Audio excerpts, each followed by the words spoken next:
এই গরমে কিন্তু হাঁসের মাংস খাওয়াটা সত্যিই একটা টাফ ব্যাপার। আর বিশেষ করে কিন্তু দুপুরবেলা যদি হাঁসের মাংস খাওয়া হয়, তাহলে কিন্তু প্রচণ্ড পরিমাণ গরম লাগে। তবে যারা হাঁসের মাংস অনেক বেশি পছন্দ করে, এই গরম কিন্তু তাদের জন্য কোনো গরমই না।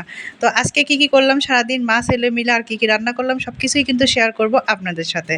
তো প্রথমেই আমি সকালবেলা রামিমকে ডিম সিদ্ধ আর আলু সিদ্ধ দিয়ে ভাত খাইয়ে দিয়েছিলাম। ওর যেহেতু রিসেন্টলি মানে জ্বর গেছে, তো কিছুই খেতে চাচ্ছে না, খুব একটা খায় নাই। দেখা যায় ২-১ বার মুখে দেয়, আবার দেয় না। তো তারপর আমি নুডলস বানাতে এসেছি রামিমের জন্য। আর পাশে একটা বড় হাঁড়িতে পানি গরম দিয়েছি, কারণ হচ্ছে বাজার থেকে ২টা হাঁস আনা হয়েছে, তো হাঁসগুলো পরিষ্কার করা লাগবে।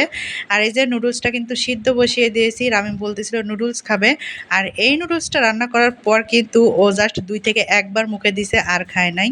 তো নুডলসে কিন্তু কোনো পেঁয়াজ কাঁচামরিচ আমি দেই না, নর্মালি একটু রান্না করে দেই ডিম দিয়ে আর লবণ দিয়ে, আর মাঝে মধ্যে একটু মশলাও দেই, যদি ও পছন্দ করে দেই, না হলে দেই না।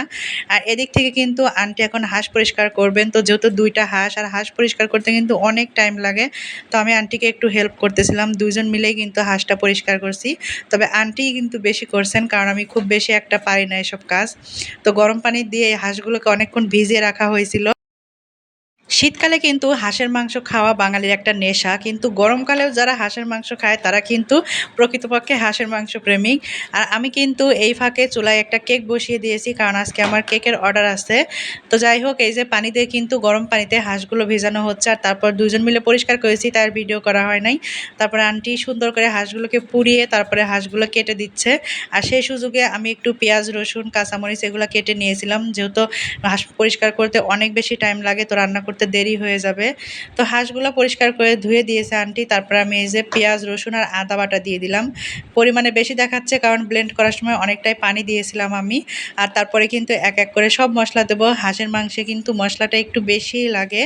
আর তারপরে হলুদের গুঁড়া, লবণ, ধনিয়া, জিরা, তারপরে মরিচের গুঁড়া দেবো। আমি ঝালটা একটু বেশিই দিয়েছিলাম, কারণ যতই গরম হোক আর যাই হোক, হাঁসের মাংসে কিন্তু একটু ঝাল বেশি না হলে ভালো লাগে না খেতে। আর তেল কিন্তু প্রচুর পরিমাণে ছিল হাঁসে, আর দেশি হাঁস মানে বাড়িতে পালা হাঁসের কিন্তু এমনিতেও অনেক তেল হয়।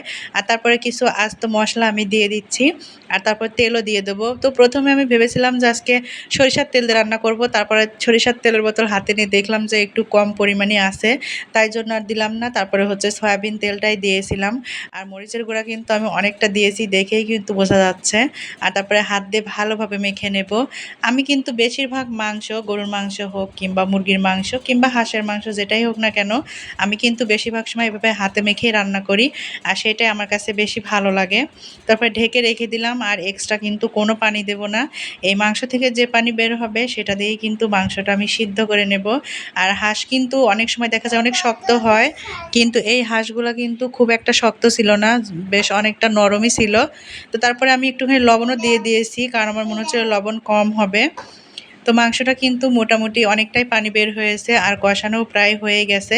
এরপর যে আমি কয়েকটা রসুন দিয়ে দিলাম, মানে রান্না করতে দেরি হয়ে গেছিলো, রসুনগুলোর মানে পিছনে যে ডাঁটি টাইপের থাকে ওইটাও ছাড়াতে পারি নাই। আর কয়েকটা কাঁচামরিচ চিড়ে দিয়ে দিলাম। হাঁস পরিষ্কার করতে যেহেতু অনেক টাইম লেগে গিয়েছিল, তাই আমার রান্না করতেও একটু দেরি হয়ে গিয়েছিল। তো রসুনগুলা দিয়ে আমি ভালোভাবে নেড়েচেড়ে আরও ৫-৭ মিনিট ভালোভাবে কষিয়ে নেব। আর এদিক থেকে হচ্ছে দুধ দিয়ে গেছে, তো দুধটা আমি গরমে বসিয়ে দিয়েছি, যদি রামিমকে ২-১ বার খাওয়ানো যায়। আসলে ও এমনিতেই মানে শুকনা মানুষ, তারপরে অসুস্থ হয়ে ৭-৮ দিন মানে ফুল একদম কিছুই খায় নাই, আরও একদম শুকিয়ে গেছে, মানে চোখ মুখের দিকে আর তাকানো যাচ্ছে না, এমন একটা অবস্থা। তো তারপরে এই যে মাংসটা কিন্তু কষানো হয়ে গেছে, আর আমি একটা টেস্টও করে নিয়েছি, সিদ্ধও হয়ে গেছে, আর কিন্তু অনেক অনেক মজা হয়েছে। তো তারপরে আমি দিয়ে দিলাম হচ্ছে পানি। তো পরিমাণ মতো পানি দিয়েছি, যেহেতু সিদ্ধ হয়ে গেছে একটু কম দিয়েছি।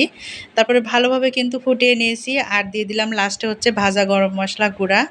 আর এই গরম মশলা গুঁড়াটা কিন্তু ভাজা জিরা অর্ধেক সবকিছু পরিমাণটা একসাথে আমি মিক্স দিয়েছিলাম করে হচ্ছে বানানো, মাংস মাখানোর সময়, আর অর্ধেকটা লাস্টে দিলাম। তো মশলাটা দেওয়ার পরে আমি আরও ৫ থেকে ৭ মিনিট রান্না করে নেব।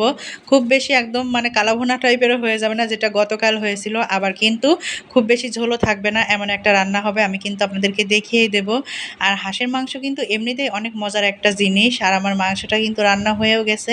এবার আমি একটা বাটিতে তুলে নিচ্ছি আন্টির জন্য, মানে রান্না কিন্তু চুলার উপরেই আছে, সেই পর্যায়ে তুলে নিচ্ছি। নিচ্ছি আন্টির জন্য, কারণ আন্টি মানে অনেক কষ্ট করে এই কাজগুলো করে দেয়, মানে অনেক হেল্প করে। মানে যদি একটু ভালো মন্দ খাই আর আন্টিকে না দেয়, সত্যি নিজেদের কাছে অনেক বেশি খারাপ লাগে। আমি কিন্তু যেদিনই এরকম ভালো মন্দ একটু রান্না করি, আগে কিন্তু প্রথমে রান্নার লাস্টে আন্টির জন্য তুলে রাখি আর তারপরে নিজেদের জন্য রেখে দেই। তো আন্টির জন্য বেড়ে নিচ্ছিলাম, তো একটু টাফ ছিল, যেহেতু অন্যজনকে দিতে গেলে আমার বাঁচতে অনেক মানে সময় লাগে আর কি, যেহেতু একটু বেছে বেছে দিতে হয়। তো আন্টির জন্য তুলে রাখলাম আর তারপরে খেয়ে দিয়ে এই যে বিকেলবেলা, মানে বিকেলবেলাও কিন্তু এখন প্রচুর রোদ থাকে, এটা হচ্ছে সন্ধ্যার আধা ঘন্টা আগে আমি আর রামিম গিয়েছিলাম ছাদে, যেহেতু এখন খুব বেশি একটা বাইরে যাচ্ছে না। আমরা ফুল গাছে পানি দিতে গিয়েছিলাম, ফুল গাছগুলো একদম শুকিয়ে গেছে রোদে, প্রতিদিনই পানি দেই তারপরে এমন হয়। আর পানি দেওয়ার সময় রামিম খুব পণ্ডিতি করে, মানে ও হাত দিয়ে ধরে পানি দেবে, তা ভিডিও করা যায় না। ফুল গাছগুলো অনেক সুন্দর ছিল, রোদে একদম শুকিয়ে গেছে। তো আমরা মা ছেলে কিন্তু প্রায় প্রতিদিনই একসাথে এভাবে গাছে পানি দেই, আর রামিম এটা খুবই এনজয় করে। আর এই ফুল গাছটা হচ্ছে ওর অনেক অনেক বেশি পছন্দের। আর এখন প্রায় সন্ধ্যা হয়ে আসতেছে, তো আমরা আরেকটু খেলাধুলা করব। রামিমকে খেলতে দিয়েছিলাম যাতে একটু ব্যস্ত থাকে। আমি যেহেতু খুব একটা বাইরে যাই না, তাই চেষ্টা করি ওকে বাসার মধ্যে নিয়ে খেলাধুলা করানোর, কারণ বাচ্চাদেরকেও কিন্তু মাঝে মধ্যে একটু খেলাধুলা করাতে হয়, ওদেরকে সময় দিতে হয়, তাহলে কিন্তু ওদেরও ভালো লাগে। তো আজকের ভিডিওটা কেমন লাগলো অবশ্যই কিন্তু কমেন্ট করে জানাবেন। সবাইকে অনেক ধন্যবাদ।